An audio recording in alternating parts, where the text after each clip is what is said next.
महाभारत के 5 महारथी जिन्हें छल से मारा गया। कुरुक्षेत्र का मैदान जहां करोड़ों योद्धाओं ने धर्म और अधर्म के नाम पर युद्ध में भाग लिया और अपनी जान गंवा दी।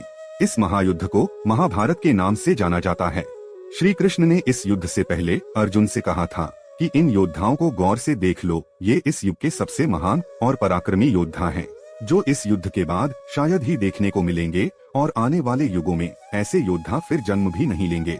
भगवान श्री कृष्ण की इस बात से ही महाभारत के महायुद्ध की भयानकता का अंदाजा लगा सकते हैं। मित्रों, इस वीडियो में बताएंगे महाभारत के उन 5 योद्धाओं के बारे में जिन्हें छल पूर्वक मारा गया।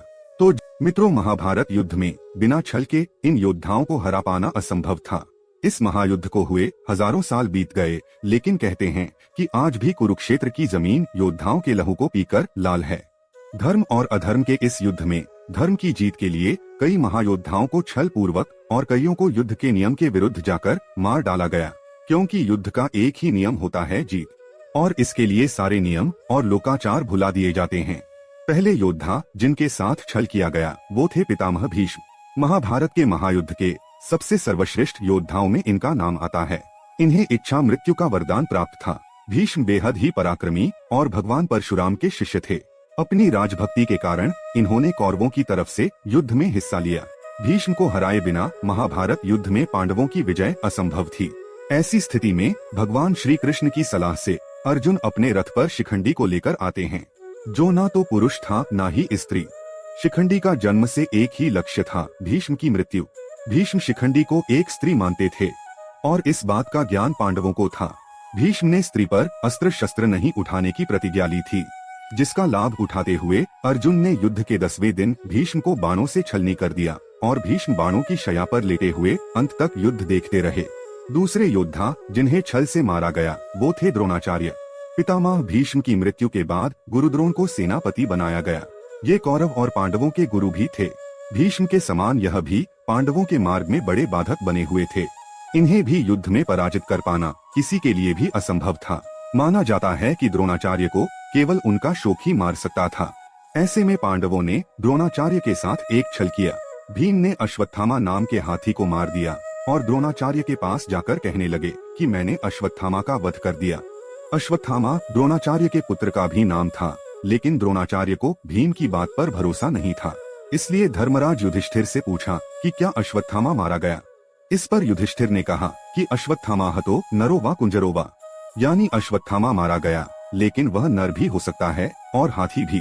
जब युधिष्ठिर यह कह रहे थे, उस समय भगवान श्री कृष्ण ने शंखनाद कर दिया, जिससे द्रोणाचार्य बात को सही से सुन नहीं पाए और शोकाकुल होकर अपने अस्त्र शस्त्र रख दिए। मौके का फायदा उठाकर द्रौपदी के भाई धृष्टद्युम्न ने द्रोणाचार्य का वध कर दिया। तीसरा योद्धा था जयद्रथ। हिंदू धर्म के महाकाव्य महाभारत में जयद्रथ सिंधु प्रदेश का राजा था। इसका विवाह कौरवों की एकमात्र बहन दुशाला से हुआ था। जयद्रथ सिंधु नरेश वृद्धक्षत्र का पुत्र था। वृद्धक्षत्र के यहाँ जयद्रथ का जन्म काफी समय बाद हुआ था और उसे उसके पिता से यह वरदान प्राप्त हुआ कि जयद्रथ का वध कोई सामान्य व्यक्ति नहीं कर पाएगा। साथ ही यह वरदान भी प्राप्त किया कि जो भी जयद्रथ को मारकर जयद्रथ का सिर जमीन पर गिराएगा, उसके सिर के हजारों टुकड़े हो जाएंगे। ऐसे में सवाल उठता है कि आखिर अर्जुन ने कैसे इस काम को अंजाम दिया। मित्रों, इसके पीछे की कहानी बेहद दिलचस्प है।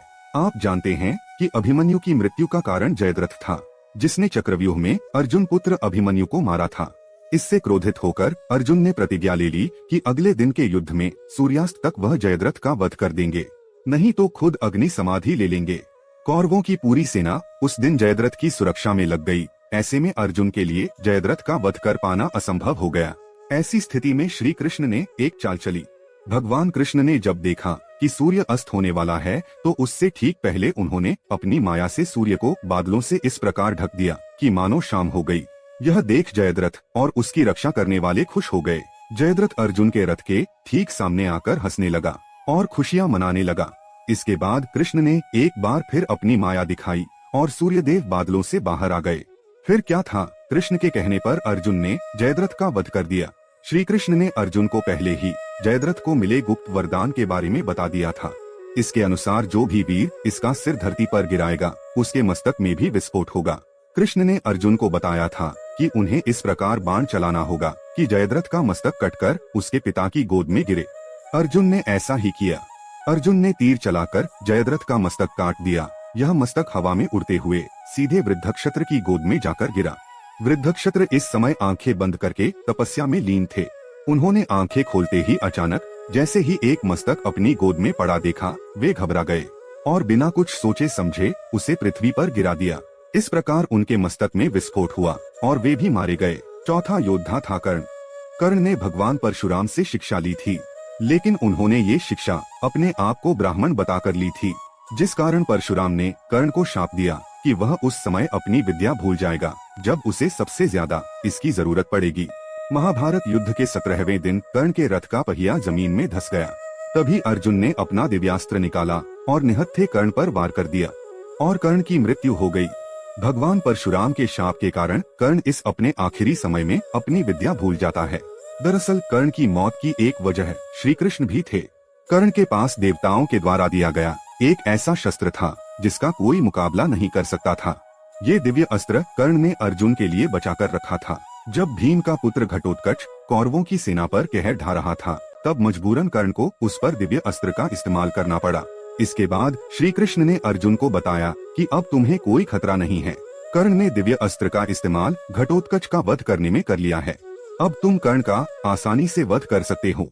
इस तरह कृष्ण के कहने पर अर्जुन ने कर्ण को युद्ध क्षेत्र में मार गिराया। मित्रों, महाभारत के युद्ध का अंतिम महायोद्धा जिसका वध छल पूर्वक हुआ था, वह है दुर्योधन, जिसे महाभारत का खलनायक भी माना जाता है। मित्रों, दुर्योधन को कलयुग का अवतार माना जाता है, क्योंकि दुर्योधन में वे सभी गुण मौजूद थे जो कलयुग के मनुष्य में होने चाहिए। इसीलिए दुर्योधन को कलयुग का अवतार कहा जाता था। रिश्तों में दुर्योधन जहां अर्जुन का सौतेला भाई था, वहीं श्री कृष्ण का समधी भी था, क्योंकि श्री कृष्ण के पुत्र सांब ने दुर्योधन की पुत्री लक्ष्मणा से विवाह किया था। महाभारत युद्ध के अंत में दुर्योधन का वध छल पूर्वक किया गया था। गांधारी के देख लेने से दुर्योधन का शरीर वज्र का बन गया था।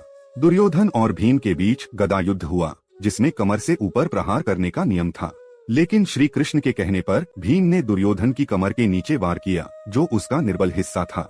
बाकी का शरीर दुर्योधन का वज्र का हो गया था। इस तरह छल पूर्वक दुर्योधन का अंत हुआ। तो मित्रों, यह वीडियो यहीं तक। कथा